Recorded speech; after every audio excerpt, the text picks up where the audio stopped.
வணக்கம் நண்பர்களே. மற்றொரு முறை உங்களை வந்து சந்திப்பதிலே பெருமகிழ்ச்சி அடைகிறேன். இந்த கோம்போ ஸ்டுடியோஸ் வீரமே வாகசுடும் சேனலில் அடுத்த ஒரு வீடியோ. இந்த வீடியோ பார்த்தீங்கன்னாலும் குறுகிய காலகட்டம் தான். ஒரு ஜஸ்ட் ஒரு 3 நிமிஷத்தில் முடியக்கூடிய வீடியோ தான். நல்ல ஒரு டிப்ஸ் தான் இதுவும். இந்த டிப்ஸு பார்த்தீங்கன்னா நிறைய பேருக்கு தெரியாத விஷயங்களை பகிர்வதிலும் ஒரு டிப்ஸ் இருக்குது.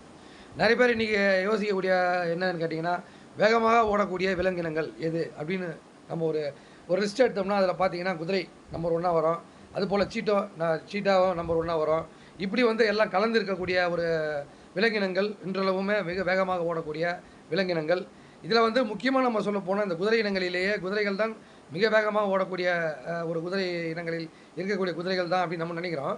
பட் வந்து அது உண்மை கிடையாது. குதிரையிலே வந்து பல ரகங்கள் இருக்கின்றன. அந்த பல ரகங்களிலே இது ஒரு ரகம்.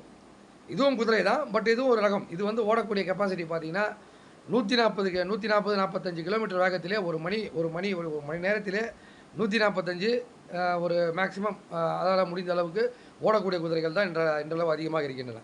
அந்த குதிரைகள் பார்த்திங்கன்னா நம்ம ஆப்பிரிக்க காடுகளிலே பிரேசில் காடுகளிலே இன்றளவுமே ஒரு வனவெளியிலே ஒரு ஒரு வனாந்தரத்தில் சுற்றி திரிந்து கொண்டு இருக்கும் இந்த குதிரைகள், இந்த வரிகுதிரைகள் என்று சொல்வார்கள். இந்த வரிகுதிரைகள் தான் நம்பர் 1 ஓடக்கூடிய இன்று விலங்கினங்களிலேயே மிகவும் ஒரு வேகமாக ஓடக்கூடிய விலங்கினங்களிலே வரிகுதிரைகள் மிகவும் ஒரு முக்கியத்துவம் வாய்ந்ததாக இருக்கிறது. ஏன்னு கேட்டிங்கன்னா, சீட்டா என்று சொல்லக்கூடிய இந்த சிறுத்தைகள் அந்த அளவுக்கு பயங்கரமாக ஓடக்கூடிய இந்த சிறுத்தைகளை கூட இது டாமினேட் பண்ணி அதை அந்த அளவுக்கு பிடிக்க முடியாது.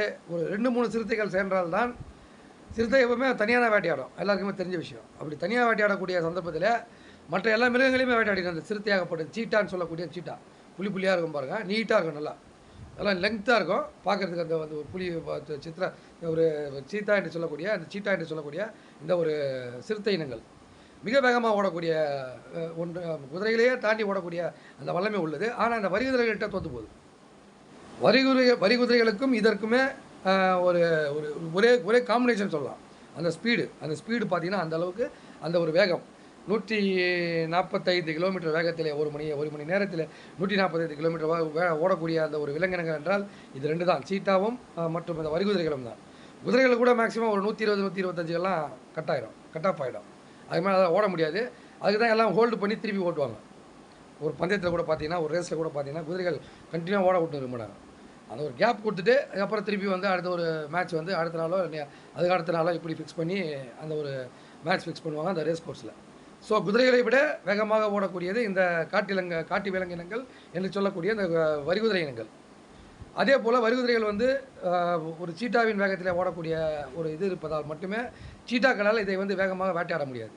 2-3 சீட்டாக்கள் ஒன்றாக சேர்ந்து வேட்டையாடக்கூடிய வாய்ப்பு இருக்கிறது. எப்படின்னு கேட்டிங்கன்னா, ஒன்று கழுத்தை பிடிச்சிரும், ஒன்று காலை பிடிச்சிரும், ஒன்று பார்த்தீங்கன்னா அதனுடைய அந்த ஒரு பிறப்புறுப்பை பிடிச்சிரும், அந்த வரிகுதிரையுடைய பிறப்புறுப்பை பிடிச்சிரும். இப்படி நிறைய விஷயங்களை வந்து இந்த சீட்டாக்கள் எப்படி புத்திசாலித்தனமாக எப்படி வேட்டையாடணும் தெரிஞ்சு வேட்டையாடும்.